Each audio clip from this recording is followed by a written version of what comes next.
दोस्तों, स्वागत है आपका मजेदार दुनिया में। ये दुनिया आपको इस दुनिया से दूर एक नई यात्रा पर ले जाएगी। वो यात्रा जो रहस्य और रोमांच से भरी होगी। तो आइए दोस्तों, टिकट लीजिए, यानी सब्सक्राइब कीजिए और तैयार हो जाइए मैजिक, मस्ती, मिस्ट्री से भरी रोलर कोस्टर रहस्यमयी राइड के लिए।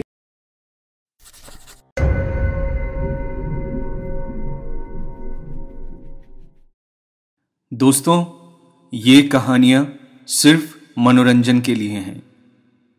किसी भी जीवित व्यक्ति या स्थान से इनका कोई लेना देना नहीं है।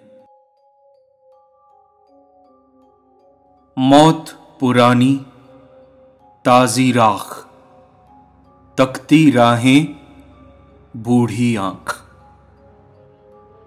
मुझे विश्वास नहीं हो रहा था कि मैं स्क्वाड्रन लीडर विक्रमजीत सिंह के साथ एनसीसी कैंप में बैठा देशभक्ति से सराबोर हो चुका था।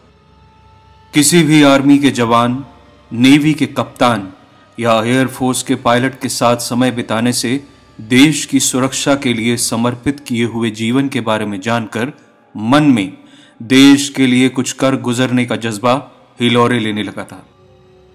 प्राकृतिक आपदाओं से देश की जनता को बचाने के साथ साथ किस तरह वो अपनी जान खतरे में डालकर हमारी भारत मां की सरहदों की रक्षा करते हैं, कैसे चट्टान की तरह -40 डिग्री में भी अपना सीना तान कर दुश्मन के हमलों का सामना करते हैं ताकि हम काम पर जा सकें, हमारे घर, संपत्ति, बच्चे, बीवी, परिवार सब सुरक्षित रह सके। पर मजे की बात यह है कि शौर्य और वीरता से भरे करारे अनुभवों के साथ साथ हमारे देश के जवान कई बार ऐसे किस्सों से दो चार होते हैं जिन्हें शब्दों में बयान करना बड़ा कठिन होता है। अनजाने पहाड़ों की ऊंची चोटियों से लेकर पाताल से गहरे समंदरों तक, शहरों में बसी दौड़ती भागती जिंदगी से लेकर घने जंगलों के अंधेरे हिस्सों में पनपती और फलती फूलती जानवरों की प्रजातियां, गुप्त मिशन, दुश्मनों के छुपे ठिकाने, छुपी अंधेरी गुफाएं, विज्ञान और लालच की पहुंच से कहीं दूर प्रकृति की गोद में बसे जंगली कबीले, उनके रीति रिवाज और अंधेरी, अनजानी, सुनसान जगहों पर बनी चेक पोस्टों के आसपास भटकती रूहों की कहानियां। बॉन फायर जलाया जा चुका था। चटपटे पकौड़ों और बाकी लजीज स्नैक्स के साथ साथ कोल्ड ड्रिंक्स और जूस सर्व किए जा रहे थे। पीछे देशभक्ति से सराबोर गाने एक के बाद एक स्पीकर पर चल रहे थे कि तभी मैंने विक्रम सर से किसी बच्चे की तरह अनुमोदन करते हुए कहा, सर, क्या कभी आपने भी ऐसा कोई अनुभव किया है जिसे आप अपने ऑफिसर्स या टीम के साथ शेयर ना कर सके हों, या आपने सोचा हो कि इसे बताने से टीम में डर फैल सकता है? वैसे तो सभी की जिंदगी में कई राज होते हैं कैडेट अजीत, पर देश के सैनिकों की छातियां मजबूत तिजोरियों की तरह होती हैं जिन पर ऐसे ताले जड़े होते हैं जो न तो चाबियों से खुलते हैं और न ही किसी पासवर्ड से। कई बार अनजाने में हम ऐसे करिश्मों को अनुभव कर लेते हैं जिन्हें किसी को बयान करना बड़ा मुश्किल हो जाता है। वैसे तो कई किस्से हैं, पर एक किस्सा ऐसा है जिसे मैं मरते दम तक नहीं भूल पाऊंगा। पर तुम्हारी जिज्ञासा देखकर मुझे लगता है कि इस कहानी को सुनकर न सिर्फ आज की शाम बल्कि तुम्हारा एनसीसी का ये पूरा ट्रिप यादगार बन जाएगा। आओ, यहां शोर से दूर किसी शांत जगह चलकर बैठते हैं। वातावरण में थोड़ी ठंडक थी। हल्की सी हवा चलने से एक और दूर दूर तक फैले पेड़ों की पत्तियां सरसराती थीं, तो दूसरी ओर बॉन फायर से निकलती आग की लपटें दाएं बाएं होकर नए नए रूप और रंग लेती थीं। हाथ में स्नैक्स की प्लेटें और ऑरेंज जूस लिए हुए हम उस ऊंचाई पर एक कोने में आ बैठे। एक ऐसा कोना जिससे आसमानी कुदरती तारों से लेकर इंसानी आबादियों की सुबूत दूर जमीन पर झिलमिलाती रोशनियां एक दूसरे से गले मिल रही थीं। दूर कहीं किसी मंदिर से आरतियों की आवाजें मन को एक सुकून दे रही थी और मन ईश्वर को धन्यवाद दे रहा था इस अनमोल जीवन के लिए। नथुनों में आती हवा फेफड़ों के लिए किसी प्यूरिफायर का काम कर रही थी। तभी उस वादी की ओर इशारा करते हुए विक्रम सर बोले, कैडेट, बात कुछ सालों पहले की है जब मेरी posting eastern air command Shillong में थी। मुझे अक्सर सॉर्टीज के लिए आसपास अनजानी लोकेशंस पर जाना पड़ता था। इनमें से कई रात के अंधेरों में भी की जाती थी। इस दौरान सिर्फ मुझे ही नहीं बल्कि हमारी टीम के कई और मेंबर्स ने एक ऐसा भयानक मंजर देखा था जिसके बारे में सोचकर ही मन में एक सिहरन सी दौड़ जाती है। वैसे तो देश का जवान बड़े से बड़े खतरों के लिए तैयार होता है, पर आखिर में हम भी इंसान ही हैं, प्रकृति का हिस्सा ही हैं। इसीलिए इन रहस्यों को हम अपने दिलों की गहराइयों में दबाए रखते हैं। ऐसा ही एक रहस्य है लाल माई की खाई। और ये कोई आम डरावनी कहानी नहीं है। उस खाई के ऊपर से रातों में गुजरते हुए हम में से कई लोगों ने उस खौफ को देखा है। रोज रात वहां आग की लपटों से बना एक शैतानी चेहरा उभरता था। नया अंधेरा, नया चेहरा, रोज एक नया पिशाच जैसा भयानक चेहरा रात भर आसमान को घूरता था। बीच में आ जाते थे हमारे विमान या हेलीकॉप्टर्स तो उसकी जलती नजरों को देख बदन में सिहरन सी दौड़ जाती थी। और वो चेहरा ऐसे ही अचानक नहीं बनता था, ऊंचाई से दिखता था जैसे खून का एक बड़ा लाल धब्बा धीरे धीरे चल रहा हो और उसके पीछे पीछे आग की लपटें चलती जा रही हों। और कुछ ही घंटों में वहां एक शैतानी चेहरा तैयार हो जाता था। पर जानते हो लोग क्या कहते हैं कि वो खून का धब्बा नहीं है बल्कि खुद लाल माई है। लाल माई जो बरसों से हर रात अपने बेटे की चिता लिए घूमती थी। हर रात उसकी लाश को जलती लकड़ियों के ऊपर डाल पूरा जलाने की कोशिश करती थी, पर जाने कैसे सदियों से आज तक वो लाश पूरी नहीं जल पाई थी। जानते हो, एक बार तो हमारी टीम का एक मेंबर देर रात उस जलते चेहरे को देखकर इतना हैरान परेशान हो गया कि एक दो बार दिन में जाकर उसने हेलीकॉप्टर उतारने की जगह ढूंढी और एक रात हेलीकॉप्टर लेकर वहां उतर गया था। यह एक ऐसा रहस्य था जिसके बारे में कहने सुनने वाले लोग तो बहुत हैं, पर अब तक कोई ऐसा नहीं मिला था जिसने रूबरू उस खौफ का दीदार किया हो। जैसे जैसे उसका हेलीकॉप्टर नीचे जा रहा था, आसपास फैले अंधकार में जलजले जैसा सुलगता वो चेहरा ऊंचाई कम होने से बड़ा और खौफनाक होता जा रहा था। न सिर्फ आसपास के पत्ते सरसराने के साथ साथ बुरी तरह चीख रहे थे, सुलगती लपटों से बना वो खौफ तेजी से हिलती डुलती लपटों के साथ अपने हाव भाव भी बदलता जा रहा था। पर जैसे ही हेलीकॉप्टर ने उस हवाई तूफान को थामते थामते अपनी तूफानी गड़गड़ाहट के साथ जमीन छुई, तो रेत के बारीक कणों के साथ साथ पत्थरों के कई टुकड़े कई मीटर दूर हवा में उड़ते जा रहे थे। शायद नजरों के अलावा पहली बार किसी बाहर के आदमी के कदम सदियों के बाद लाल माई की खाई की छाती कंपाते हुए उस पर उतरे थे। पर जैसे ही वो हेलीकॉप्टर नीचे उतरा और वो हेलीकॉप्टर से बाहर निकला, वहां आग की लपटों का कोई नामो निशान नहीं था। पर थोड़ा आगे बढ़कर उस जलते चेहरे वाली जमीन पर वो पहुंचा तो जमीन शोलों की तरह तप रही थी। उस सर्द सन्नाटे में जहां पेड़ों के बीच से बहती हवाएं सरगोशियां कर रही थी, वो काफी दूर तक शोलों की तपन महसूस कर रहा था। नीचे अपने जूतों की नोक से टटोलते उसने महसूस किया कि जहां जहां आग की लपटें उठ रही थीं, वहां दूर दूर तक गर्म राख फैली थी। आस पास सदियों पुराने बने घरों के खंडहर चांद की महीन नीली रोशनी में चारों ओर पहाड़ों से घिरे आसमान में टिमटिमाते तारों को ताक रहे थे। उस गर्म राख से उठता सफेद धुआं उस पूरे वातावरण को एक जीते जागते भयानक सपने का रूप दे रहा था, क्योंकि धुआं सिर्फ राख से ही नहीं बल्कि सदियों पुराने अतीत से भी उठ रहा था। उसने अपने साथ लाए सामान में से टॉर्च निकाली और आसपास का जायजा लेने लगा। उस अंधकार में उस टॉर्च से बनता गोला उसके हाथ की हरकतों से प्रेरित हो यहां वहां तैरता उस मंजर की खिड़की बना हुआ था। कुछ देर में टॉर्च की रोशनी यहां वहां तैराते तैराते उसे अपने सामने उस राख पर 2 कदमों के ताजा निशान बनते दिखाई दे रहे थे।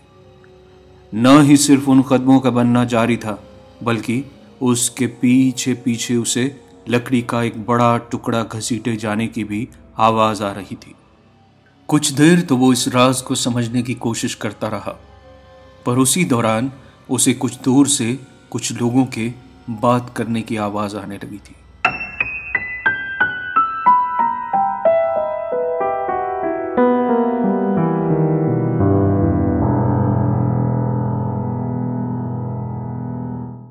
उसके हाथ में झूलती टॉर्च एक बार कांप कर रह गई थी। वो धीरे धीरे अपने कदम संभालता उन अनजानी आवाजों की ओर बढ़ने लगा। अब तक उसके जूते भी बुरी तरह तप रहे थे। कुछ देर बाद उसने थोड़ा आगे देखा तो चांदनी से नहाए एक ऊंचे से पेड़ के नीचे 2 चारपाइयां बिछी थीं। आसपास फैले पुराने खंडरों में से एक पुराने खंडर नुमा बड़े से मकान के आंगन में ही पहुंच चुका था। वो उस जलती राख की तपिश उसके कदमों से कुछ दूर रह गई थी, पर उसकी छाती में धड़कनें शोलों की तरह कांप रही थी। आ परदेसी, हमारे पास आके बैठ। सदियों बाद कोई मेहमान हमारे गांव में पधारा है। ये आवाज सुनकर उसने आसपास देखा तो वहां कोई नहीं था। आसपास फैले हजारों पेड़ बाहें फैलाए उसे घूर रहे थे। चांद आसमान की इकलौती आंख बना उन पेड़ों के बीच से झांकता जैसे उसकी खबर आसमानों को दे रहा था। चारों ओर नजरें दौड़ाकर जैसे ही वो वापस उन चारपाइयों की ओर पलटा तो उसके कदम वहीं जमकर रह गए। उन 2 चारपाइयों पर 5 बुजुर्ग सफेद कुर्तों और धोतियों के साथ बड़ी बड़ी सफेद पगड़ियां पहने उसे ही घूर रहे थे। उनकी आंखें फक सफेद कांच की गेंद सी चमक रही थीं। तभी उनमें से एक बुजुर्ग उस चारपाई से उठकर खड़ा हुआ तो उसकी ऊंचाई कोई 8-9 फीट थी। एक लंबे सफेद खंबे सा खड़ा वो अपनी सफेद चमचमाती आंखों से उस माहौल में एक अजीब सा खौफ पैदा कर रहा था। वो धीरे धीरे आगे बढ़ा और अपना 8-10 इंच बड़ा सूखा सफेद हाथ उसके कंधे पर बर्फ की तरह रखता हुआ बोला, क्यों बेटा, सुना नहीं कि हमारा नोता कबूल नहीं है? गांव में तो तू ही पधारा है।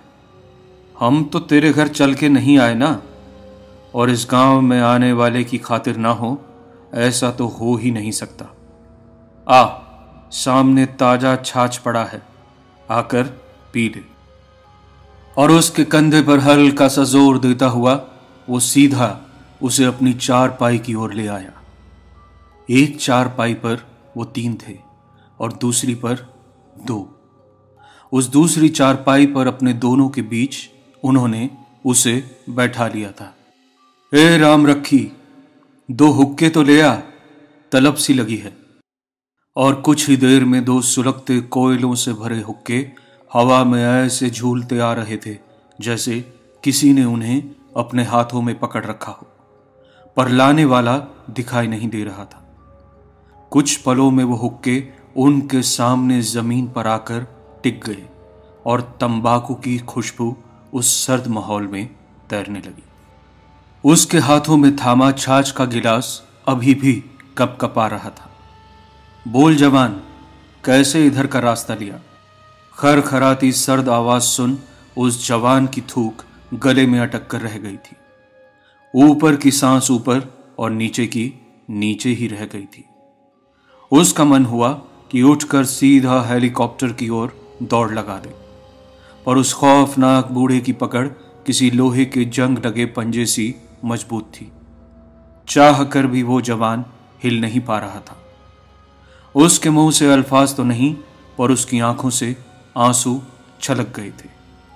बड़ी विचित्र परिस्थिति थी। वो जानता नहीं था कि वो राज मालूम कर जिंदा बचेगा या खुद एक राज बनकर रह जाएगा।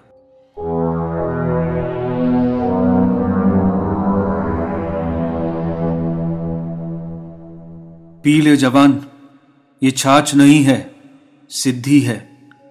जैसे श्री कृष्ण ने संजय को दिव्य दृष्टि दी थी पूरा महाभारत युद्ध महल में ही बैठे देखने के लिए, वैसे ही ये छाछ पीकर तू इंसानी आंखों से नहीं बल्कि रूहानी आंखों से इस नई दुनिया को देख पाएगा। सकुचाते हुए वो धीरे धीरे उस छाछ को घूंट घूंट अपने भीतर उतारने लगा, ऐसे जैसे उस रहस्यमयी बूढ़ी की बात सुन वो सम्मोहित सा हो गया हो। जुगा जुगंतर फेर दुतंतर, वो बैठा घट घट के अंदर, मारूं मंतर हिला दूं खाई, देख दिखेगी लाल माई। और ऐसा कहते ही उनमें से दो सफेद सायों ने अपने सुलगते कोयलों से भरे हुक्के जमीन पर दे मारे। सुर्ख लाल कोयले उन चार पाइयों के बीचों बीच फैल गए और उनसे उठते सुलगते कतरे धीरे धीरे हवा में उठते हुए कहीं गायब हो रहे थे। कुछ पलों बाद ही वो सीधा एक झटके से जमीन पर आ गिरा और उसके आसपास का पूरा मंजर बदल चुका था। आसपास बिछी चारपाइयां और वो पांचों आदमी गायब हो चुके थे, पर वो लाल सुलगते कोयले वहीं पड़े धीरे धीरे अपनी लाली खो रहे थे। हवा तेजी पकड़ने लगी और कुछ दूर फैली गर्म राख चारों ओर फैलने लगी। ना चाहते हुए भी उसे अपनी आंखें कसकर मूंद लेनी पड़ी थी। उसके बाल, कपड़े, नाक, हाथ पैर सब के सब राख से भर गए थे। धीरे धीरे वो राख का बवंडर थमा तो खांसते हुए उसने आंखें खोली। उस नीम सुनसानी में उसके सामने एक लालटेन धीमी रोशनी से जल रही थी और उसके साथ ही एक बूढ़ी औरत बैठी उसके सामने रखी एक आधी जली लाश के टुकड़े अपने हाथों से निकाल निकाल कर खा रही थी। खौफ था कि पल दर पल बढ़ता ही जा रहा था। वो खुद को कोस रहा था कि क्यों उसने यहां इस लाल माई की खाई में उतरने का खौफनाक इरादा किया।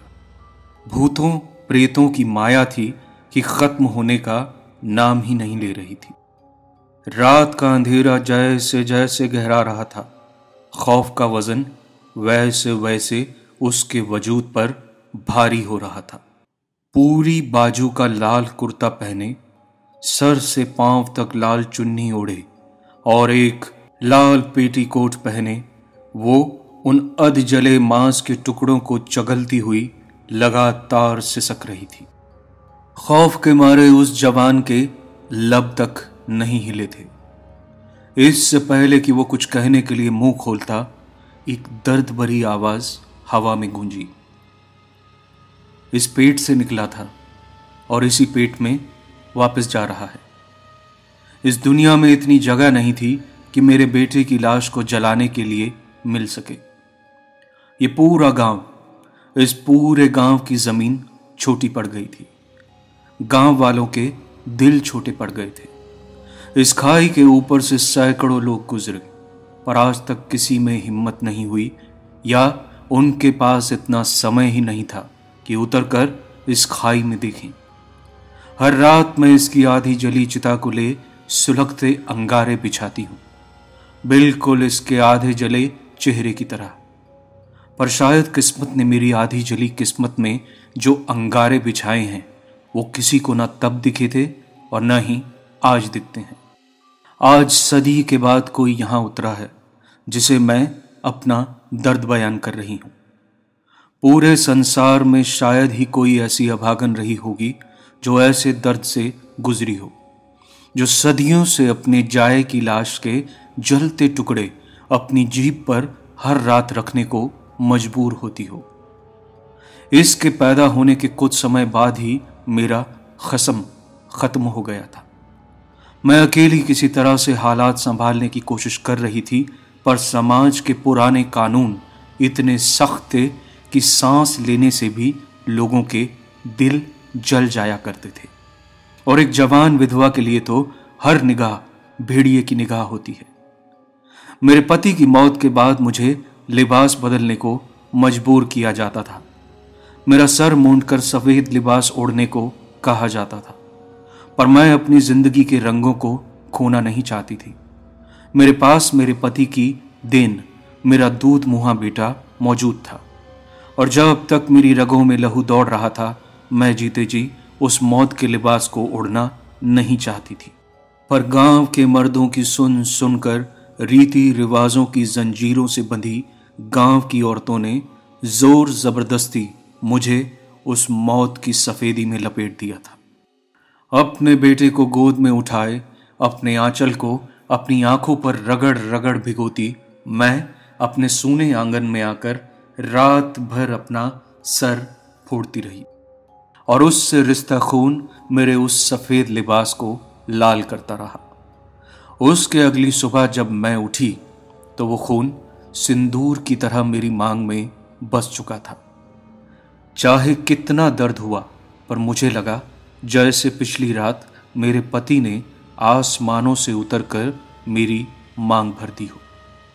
मुझे लगा शायद इसी लाल रंग के रूप में मेरा पति मेरे साथ रहना चाहता है। बस उस दिन से मेरे सारे लिबास लाल रंग के हो गए। लाल चुनरी, लाल कुर्ती और लाल पेटीकोट। मेरा पति इसी लिबास में मुझसे लिपट गया था, और इसके बाद कम से कम मैं अपने लिए विधवा नहीं रही थी। मेरा पति जब तक था मुझे लाली कहा करता था। मेरा लाल लिबास समाज को कबूल नहीं था, इसलिए धीरे धीरे सबने मुझसे कन्नी काट ली।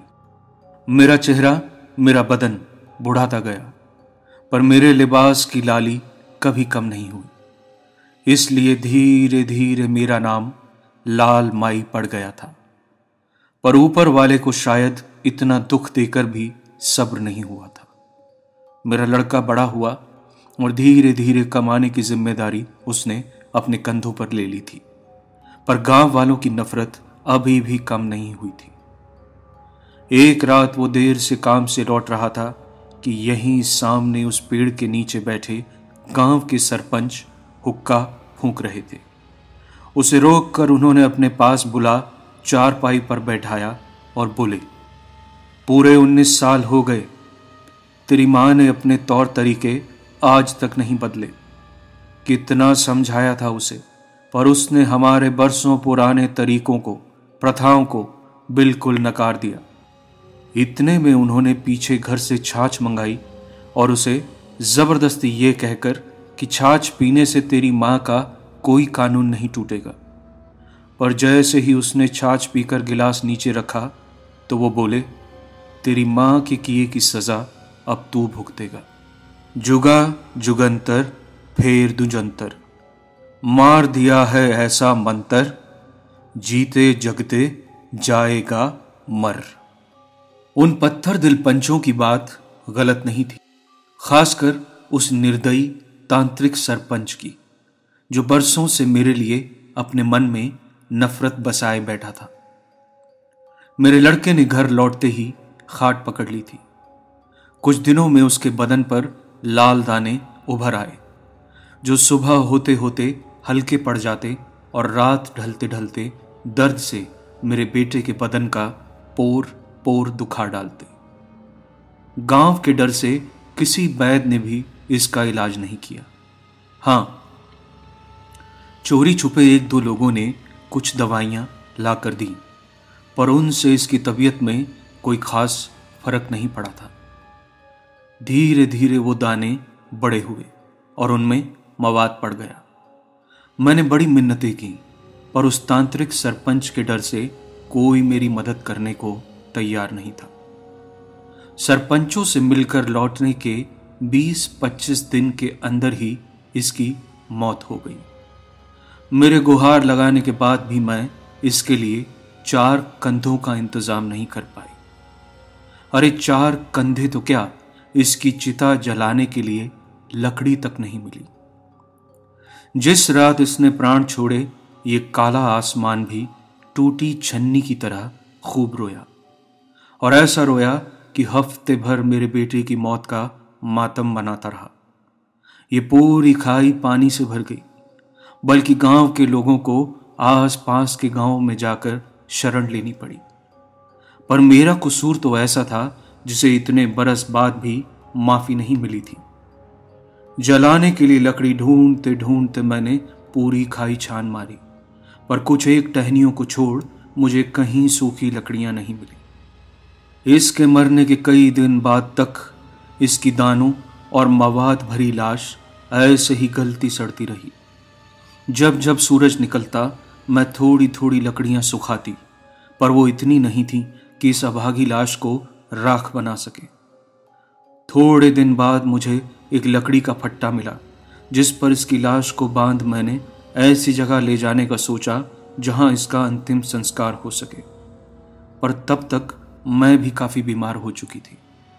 हर रात मैं आग जलाकर इसकी लाश के हिस्से जलाती और उस जलती लाश के साथ साथ जलती टहनियां लेकर अंधेरा पड़ते ही जोर जोर से मदद मांगती, सोचकर कि इस अंधेरे और सन्नाटे में कोई मुझे सुन ले या इन हिलती आग की लपटों को देख कोई मदद को आ जाए। पर दिन भर इसकी लाश की हालत देख मैंने धीरे धीरे इसे खाना शुरू कर दिया, ये सोचकर कि जिस पेट में इसने पैदा होने से पहले 9 महीने बिताए हैं, धीरे धीरे बोटी बोटी ये उसी पेट की आग में जाकर गर्क हो जाएगा। जिसके लिए इस दुनिया में जगह नहीं, मां की गोद ही उसका सहारा होती है बेटा। इस सजा को झेलते झेलते एक रात मेरे शरीर ने भी मेरा साथ छोड़ दिया। पर इस लाश के अंतिम संस्कार के लिए मैं पूरी सदी से भटक रही हूं। जाने कैसे तू आज यहां उतरा है, पर अभागे तूने भी उसी तांत्रिक सरपंच की दी छाछ पी ली है। पर तू चिंता मत कर, बीमारी के लक्षण होने पर भी मैं खुद तेरी रक्षा करूंगी। हो सके तो कम से कम मेरे बेटे की इस अधजली लाश को पंचभूत में मिला दे। बेटा, तेरा बड़ा एहसान होगा। ये सब सुन उस जवान की आंखों में आंसू आ गए थे। अरे बेइज्जती तो हम अपने दुश्मनों की लाशों की नहीं करते, तो ये तो वक्त की मार खाई हुई 2 लाशों की बात थी। अगली सुबह वो वापस लौटा और स्थानीय पुलिस को साथ ले सारी कार्रवाई करने के बाद हमारे जवानों ने उन दोनों लाशों का अंतिम संस्कार किया। इसके बाद से किसी ने उस खाई में आग की लपटों से बना चेहरा नहीं देखा। हाँ, कभी कभी किसी को 5 सफेद साए दूर चारपाई पर बैठे दिखाई देते हैं। किसी के साथ बुरा करने वालों की मुक्ति हो भी कैसे सकती है आखिर। उस पायलट को कभी कभी लाल दाने निकलते हैं, तो उसी रात सपने में उसे लाल माई दिखती है, उसे आशीर्वाद देती है, उसका धन्यवाद करती है, और सुबह उठते ही वो एकदम ठीक हो जाता है। ऐसा एक नहीं बल्कि कई राज हमारे सीनों में दफन रहते हैं कैडेट। पर ऐसा अनोखा किस्सा तुमने शायद ही कभी सुना हो। रात गहराने से जमीनी सितारे शांत हो गए थे और आसमानी सितारों की चमक बढ़ गई थी। सामने वादी की जिंदगी नींद की आगोश में जाने के लिए तैयार थी। हम दोनों भी उठकर एनसीसी कैंप की ओर वापस चल पड़े।